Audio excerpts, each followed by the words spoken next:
ብሩኬ ዛሬ አንቺ ይሄን አታደርጊም ሰው መክሮሽ ይሆናል ይሄን ያደረግሽው በሰው ምክር ነው እያለ እንግዲህ ቲክቶክ ላይ መጥቶላችኋል ጋይስ ማለት ነው። እውነት ለመናገር እውነት ሀይሚ ሰው መክሯት ነው ወይ? የሰውስ ምክር የምትሰማ ሰው ነች ወይ? በሰው ምክር የምትሄድ ብትሆን እስካሁን ድረስ ብሩኬና ሀይሚ አብረው ይቀጥላሉ ወይ? ሲጀመር የሰው ምክር ገደል ነው እንጂ የሚሰደው ምንም አይነት ትርፋማ ነገር አያመጣም አይሰጥም ማለት ነው። ስለዚህ ብሩኬ ዛሬ ሰው መክሮች ነው የሚለውን እውነት ለመናገር ለራስህ አድርገው። ሰላም ጤና ይስጥልኝ ውድና የተከበራችሁ ቤተሰቦቼ ሁላችሁንም ሰላም ብያለሁ። በያላችሁበት ሰላማችሁ ይብዛ እያልኩ ዛሬ በአዲስ ቪዲዮ መጥቻለሁ። ትናንትና ብሩኬና ሀይሚ እንግዲህ ቪዲዮ ሰርተዋል። እንግዲህ ያ ቪዲዮ ሁላችሁም አይታችኋል፣ ተመልክታችኋል። የሀይሚን ውሳኔ ሁላችሁም እንዳያችሁ ተስፋ አደርጋለሁ ማለት ነው።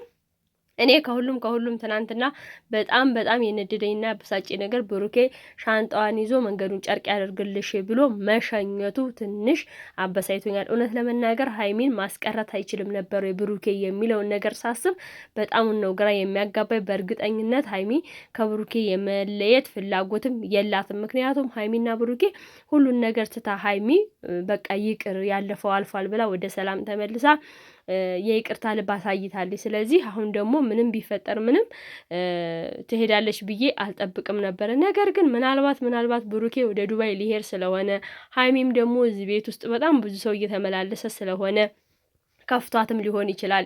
በዛ ላይ ብሩኬም ስለሚሄድ ስለወሰነ ለመሄድ ወደ ዱባይ ሀይሚ በዚሁ አጋጣሚ ቤቱንም ለመልቀቅ ፈልጋ ብሩኬ ስለሚሄድ ኪራውን ብዙ ነገር አለ።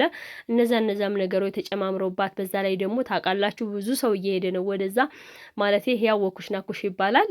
እሱ ብሩኬ ሀይሚንም ማስቀረት ይችላል። በዛም ላይ ደግሞ ቤኪም ሆነ ፍጼም ሆነ ከብሩኬ ቃላት ውጪ ሊወጡ የማይችሉ ሰዎች ጓደኞቹ ናቸው። እነሱ አታድርጉ ካላቸው ምንም ነገር ሊያደርጉ የማይችሉ ሰዎች ናቸው ብዬ ነው እኔ በበኩል የማስበው። ምክንያቱም ፍጼን እዘህ እንዳትመጣ ካለው ቤኪንም እዘህ እንዳትመጣ ካለው ሊወስዱ አይችሉም። ነገር ግን የባለፈው የእንትና የማነት የእዩ ሳይቋጭ አሁን ደግሞ አብሳላት የምትባል ተነስታ ብሩኬን አየሁት ወደድኩት ሞትኩለት እያለች ስትሽከረከር እያያችኋል ነው። ስለዚህ ብዙ ያልተቋጨ ነገር እያለ በዚህ መሀል ደግሞ ሀይሚ በጣም ተወዛገበች፣ ግራ ተጋባች ማለት ነው። ለማንኛውም ዛሬ በቲክቶክ ሰው መክሮሽ ይሆናል ያልከው ሀይሚ ሰው ምክር የምትሰማ አይደለች።